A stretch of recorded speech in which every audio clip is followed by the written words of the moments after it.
You know what? I'm just gonna say it. Emulators are one of the best things to ever happen to mobile. Because imagine this.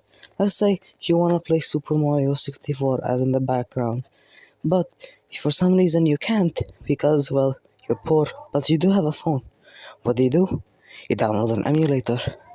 Emulators are amazing. You can play any game you want from any console if you have a strong enough phone.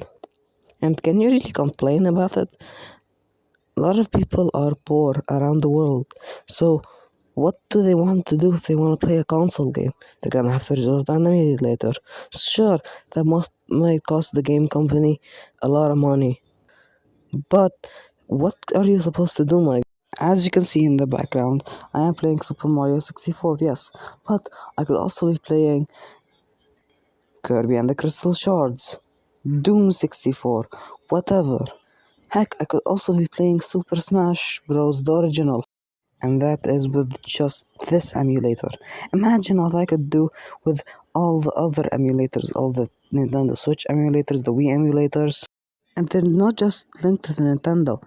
You can download a Xbox emulator, a PlayStation emulator.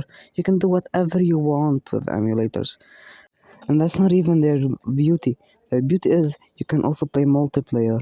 Some emulators allow you to connect with other emulator users just to play together Smash Bros. Or even Kirby and the Amazing Mirror, or any game that has multiplayer. There are some obvious downsides for using an emulator, like you can't have a controller while doing it. You need to use the controls on your phone, which might block a bit of the screen, or even be worse to play it on a controller. Or, as I said before, they will cost the game company a lot of money.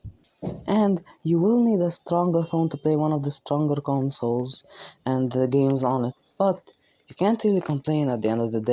Let me tell you about one of the best things that has been done because of emulators. For example, one of my favorite YouTubers, Raid, was invited to a PVZ tournament. You might say, what do you mean by PVZ tournament? I mean PVZ PvP mode tournament. I will link his video in the description, but case in point, this video was amazing. You know why? Because they used an emulator to play the PvP mode only found on the Plant vs Zombies console edition. And that video is still one of my favorite videos that have ever been made, not by Raid, by any YouTuber ever. And it was all possible because of, well, you guessed it, emulators. At the end of the day, you can't really complain about emulators. Oh, they're so laggy. Well, if you're complaining about them being laggy, that's a you problem, my guy. Emulators are doing what they can. They're not the best, they're not gonna achieve the same beauty as the real console, but they are doing their best. And a lot of people like them for that, including me. Now we have reached the end of the video. If you liked the video, please like and go watch some of my other videos before you subscribe. Because if you liked my randomness of content, please then like and subscribe. It would really help me out a lot. Goodbye.